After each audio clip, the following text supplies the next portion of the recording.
कभी ऐसा हुआ है कि मतलब पढ़ाई करने बैठे हों, कॉफ़ी तैयार है, लिस्ट बनी हुई है और आप खुद से कहते हैं, बस आज तो ये चैप्टर ख़त्म करके ही उठना है। और ठीक 5 मिनट बाद आप खुद को बिल्लियों के फ़नी वीडियो देखते हुए पाते हैं। कल रात मेरे साथ बिल्कुल यही हुआ। सोचा था एक ज़रूरी रिपोर्ट पूरी कर लूँगा, पर 1 घंटे बाद मैं यूट्यूब की वो गहराइयों में खोया हुआ था। ये होता कैसे है? ये काफ़ी फ्रस्ट्रेटिंग हो सकता है ना? लगता है जैसे हमारा अपनी दिमाग पर कोई कंट्रोल नहीं है। लेकिन अच्छी खबर यह है कि इसके पीछे का जो साइंस है वो काफ़ी दिलचस्प है। आज हमारे पास जो स्रोत हैं वे इसी अटेंशन क्राइसिस यानी ध्यान की कमी के संकट पर बात करते हैं। तो आज की इस चर्चा का मिशन है पहले ये समझना कि हमारा दिमाग इतनी आसानी से भटकने के लिए एक तरह से बना ही क्यों है, और फिर उन प्रैक्टिकल तरीकों को जानना जिनसे हम अपना फोकस वापस पा सकते हैं। मतलब कुछ तुरंत काम करने वाले जुगाड़ और कुछ लंबे समय के लिए दिमाग को ट्रेन करने की तकनीकें। चलिए इस विषय की गहराई से पड़ताल करते हैं। शुरुआत एक चौंकाने वाले फैक्ट से करते हैं। मैंने नोट्स में पढ़ा कि 2015 की एक रिपोर्ट के अनुसार इंसान का एवरेज अटेंशन स्पैन सिर्फ 8 सेकंड रह गया था। सिर्फ 8 सेकंड, ये तो एक गोल्डफिश से भी कम बताया जाता है। क्या ये बात सच में इतनी इतनी गंभीर है? देखिए, ये आंकड़ा थोड़ा कह सकते हैं कि सेंसेशनल है, पर इसके पीछे की जो सच्चाई है वो काफी गहरी है। और इसका सारा दोष सिर्फ स्मार्टफोन पर डालना ठीक नहीं होगा। इसकी जड़ें हमारे वो बायोलॉजिकल एवोल्यूशन यानी जैविक विकास में हैं। जरा सोचिए, हमारे पूर्वज एक ऐसी दुनिया में रहते थे जहां हर पल कोई खतरा या कोई मौका छिपा होता था। जंगल में हर सरसराहट पर ध्यान देना उनकी जान बचा सकता था। किसी झाड़ी के पीछे छिपे शिकारी को देखना या दूर किसी पेड़ पर पके हुए फल दिख जाना, ये उनके सर्वाइवल के लिए जरूरी था। इस माहौल ने हमारे दिमाग को किसी भी नई चीज, जिसे साइंस की भाषा में नॉवेल स्टिमुलाई कहते हैं, पर तुरंत रिएक्ट करने के लिए ट्रेन किया। और जब भी ऐसा होता, दिमाग में डोपामाइन नाम का एक केमिकल रिलीज होता। अच्छा, डोपामाइन, इसे तो सब फील गुड केमिकल मानते हैं। मतलब कुछ अच्छा देखा और खुशी मिली। यहीं पर एक बहुत बड़ा मिसकंसेप्शन है। असल में रिसर्च बताती है कि डोपामाइन फील गुड या लाइकिंग केमिकल नहीं, बल्कि वांटिंग यानी चाहत वाला केमिकल है। ये हमें खुशी नहीं देता, बल्कि हमें किसी चीज को पाने के लिए मोटिवेट करता है, हमें एक्शन लेने के लिए उकसाता है। तो जब हमारे पूर्वजों को कुछ नया दिखता था, तो डोपामाइन उन्हें कहता था, जाओ देखो वो क्या है, शायद खाना हो या शायद खतरा। हाँ बिल्कुल। तो इसका मतलब ये हुआ कि डोपामाइन हमें खुशी नहीं देता, बल्कि हमें कुछ करने के लिए उकसाता है। ये तो पूरी तरह से सोच बदलने वाली बात है। मतलब हर बार जब मेरे फ़ोन पर नोटिफिकेशन आता है और मैं उसे उठाने के लिए बेचैन हो जाता हूँ, तो वो डोपामाइन का ही खेल है। मेरा दिमाग इनाम की उम्मीद कर रहा है, भले ही वहाँ कुछ ज़रूरी ना हो। बिल्कुल सही पकड़ा। खतरे और अवसर बदल गए हैं, लेकिन हमारे दिमाग की वायरिंग वही पुरानी है। फोन की एक बज या एक नया ईमेल वही डोपामाइन रिलीज करता है। और आज की दुनिया तो एक कदम और आगे निकल गई है। ये सुपरनॉर्मल स्टिमुलाई से भरी है। मतलब ऐसी चीजें जो हमें कुदरती चीजों से कहीं ज्यादा रिवॉर्ड देने के लिए डिजाइन की गई हैं। सुपरनॉर्मल स्टिमुलाई जैसे फास्ट फूड या सोशल मीडिया ऐप्स। एग्जैक्टली। हमारे दिमाग को एक फल खाने से जो संतुष्टि मिलती है, उससे कई गुना ज्यादा एक मीठे डोनट से मिलती है। वैसे ही किसी दोस्त से बात करने से जो संतुष्टि मिलती है, उससे कहीं ज्यादा तेज और आसान संतुष्टि सोशल मीडिया की इन्फिनिट स्क्रॉलिंग से मिलती है। ये चीजें हमारे दिमाग के पुराने सिस्टम को हैक कर लेती हैं।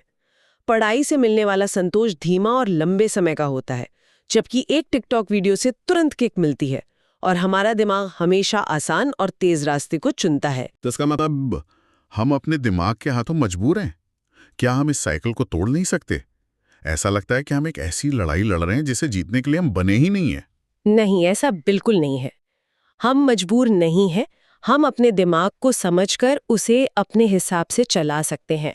और इसकी शुरुआत कुछ आसान तरीकों से की जा सकती है, जिन्हें हम तुरंत लागू करके अपना कंट्रोल वापस पा सकते हैं।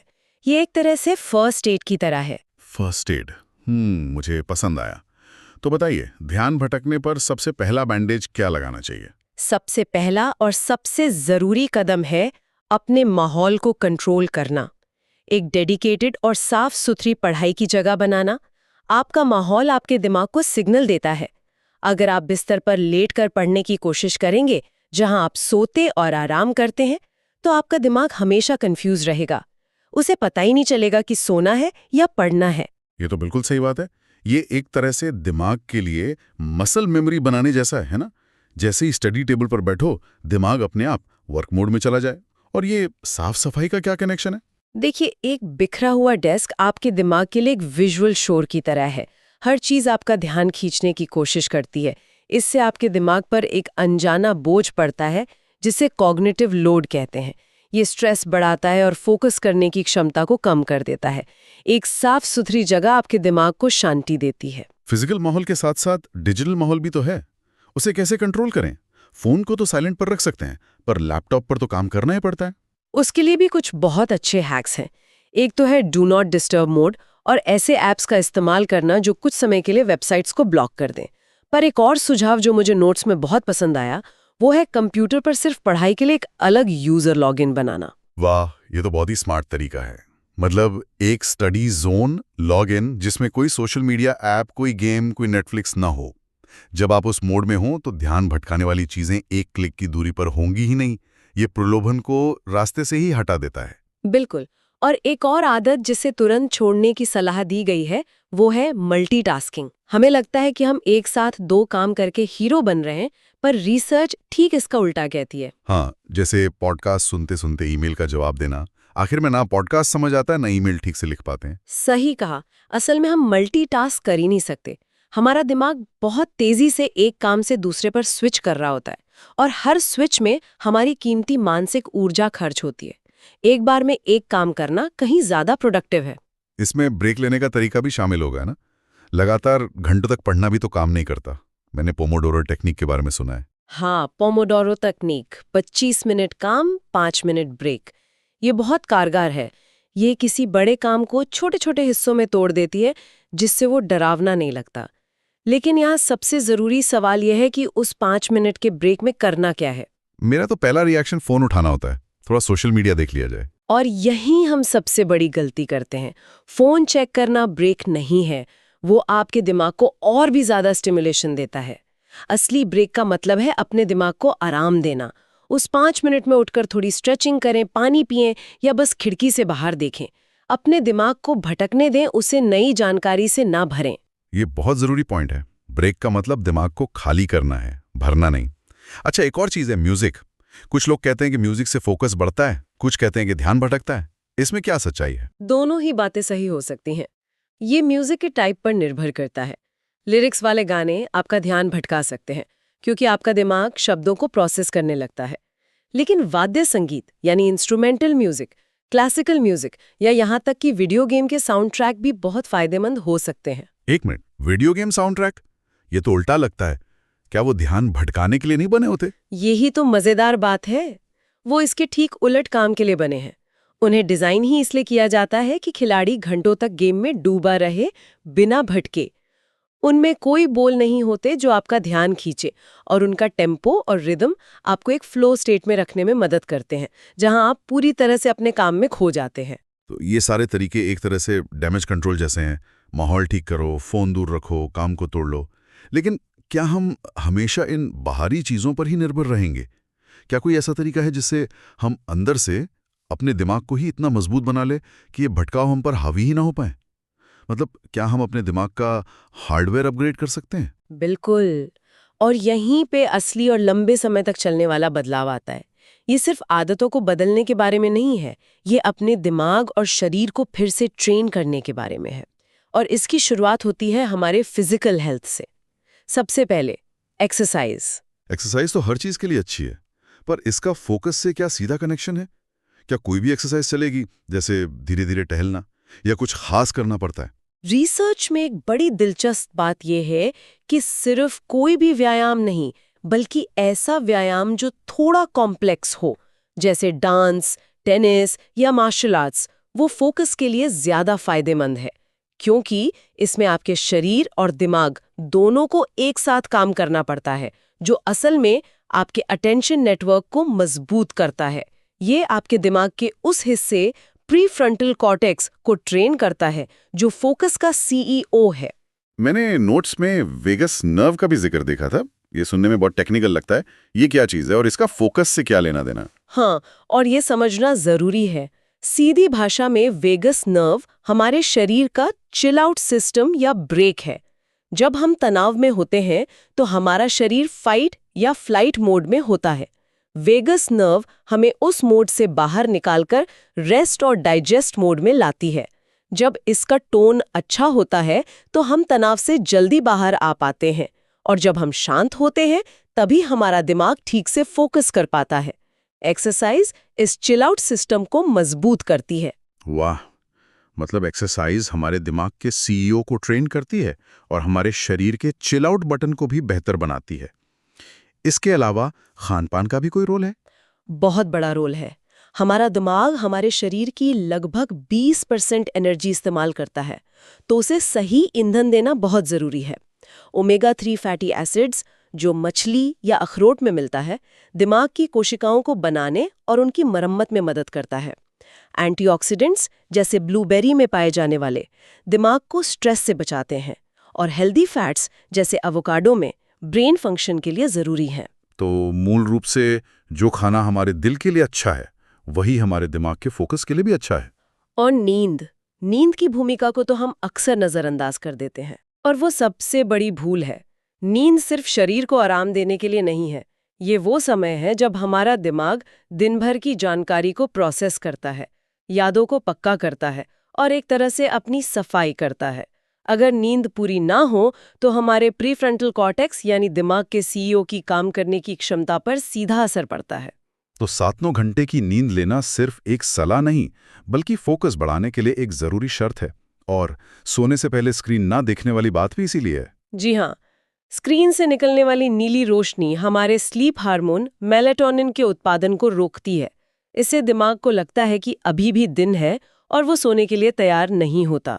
सोने से कम 30-60 मिनट पहले हर तरह की स्क्रीन से दूरी बनाना बहुत जरूरी है। ठीक है, तो एक्सरसाइज, अच्छा खाना और अच्छी नींद, ये तो हो गए शरीर के लिए। लेकिन क्या हम सीधे सीधे फोकस को ही एक स्किल की तरह ट्रेन कर सकते हैं, जैसे जिम में मसल्स को ट्रेन करते हैं? जिनमें लंबे समय तक ध्यान लगाने की जरूरत हो, जैसे पहेलियां सुलझाना, शतरंज खेलना या कोई म्यूजिकल इंस्ट्रूमेंट सीखना। जब हम ऐसा करते हैं तो हम अपने दिमाग को एक ही चीज पर टिके रहने के लिए मजबूर करते हैं। शुरुआत में मुश्किल लग सकता है, लेकिन धीरे धीरे हमारी अटेंशन स्टैमिना यानी ध्यान की सहनशक्ति बढ़ती है। और आखिर में एक शब्द जो आजकल हर जगह सुनने को मिलता है, माइंडफुलनेस। सब कहते हैं माइंडफुलनेस प्रैक्टिस करो, पर इसका प्रैक्टिकल मतलब क्या है? क्या इसका मतलब है कि घंटों तक आंखें बंद करके बैठना? नहीं, जरूरी नहीं है। माइंडफुलनेस का सीधा सा मतलब है वर्तमान पल में जानबूझकर ध्यान देना, बिना किसी जजमेंट के। ध्यान या मेडिटेशन इसका एक तरीका है जहां आप अपनी सांसों पर ध्यान केंद्रित करते हैं, लेकिन इसे आप अपनी रोजमर्रा की जिंदगी में भी शामिल कर सकते हैं। जैसे कि? कोई आसान तरीका, जैसे सुबह अपनी चाय या कॉफी पीते हुए सिर्फ 1 मिनट के लिए उसके स्वाद, उसकी खुशबू और उसकी गर्माहट पर पूरा ध्यान दें। या जब आप चल रहे हों तो अपने पैरों के जमीन पर पड़ने के एहसास पर ध्यान दें। खाते समय अपने भोजन के हर निवाले पर ध्यान देना। ये छोटे छोटे अभ्यास आपके दिमाग को बाहरी भटकाओं को नज़रअंदाज करना और अपने ध्यान को कंट्रोल करना सिखाते हैं। ये दिमाग के लिए एक तरह की मेंटल पुशअप्स हैं। तो आज की इस पड़ताल से हमने क्या सीखा? ऐसा लगता है कि ध्यान भटकने की समस्या असल में हमारे पुराने सर्वाइवल के लिए बने दिमाग और आज की सुपर स्टिमुलेटिंग दुनिया के बीच एक मिसमैच है। हमारा दिमाग हर नई चीज के पीछे भागने के लिए बना है और आज की टेक्नोलॉजी इसी का फायदा उठा रही है। बिल्कुल, लेकिन अच्छी बात यह है कि समाधान हमारे हाथ में है।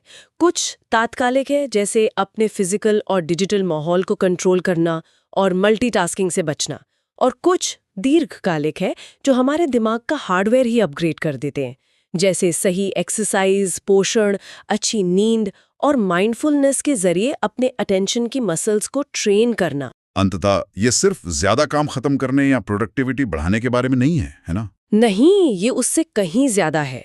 ये सीखने की प्रक्रिया का आनंद लेने और किसी भी काम में गहराई से उतरने की क्षमता को फिर से हासिल करने के बारे में है। जब हम अपने ध्यान को नियंत्रित कर पाते हैं तो हम न केवल बेहतर काम करते हैं, बल्कि अपने अनुभवों को और भी गहराई से महसूस करते हैं। ये कंट्रोल वापस पाना मुमकिन है और ये कोशिश करने लायक है। और जाते जाते एक विचार सोचने के लिए छोड़ जाते हैं। पढ़ाई के अलावा जीवन का वो कौन सा एक क्षेत्र है जहां ये सुपर नॉर्मल स्टिमुलाई चुपचाप आपके बड़े लक्ष्यों पर हावी हो रही है? शायद वो आपका स्वास्थ्य हो, जहां जंक फूड हावी है, या आपके रिश्ते हों, जहां फोन पे स्क्रॉल करना पार्टनर से बात करने पर हावी हो रहा है। और वो कौन सा एक छोटा पहला बदलाव है जो आप आज ही कर सकते हैं उस क्षेत्र में अपना कंट्रोल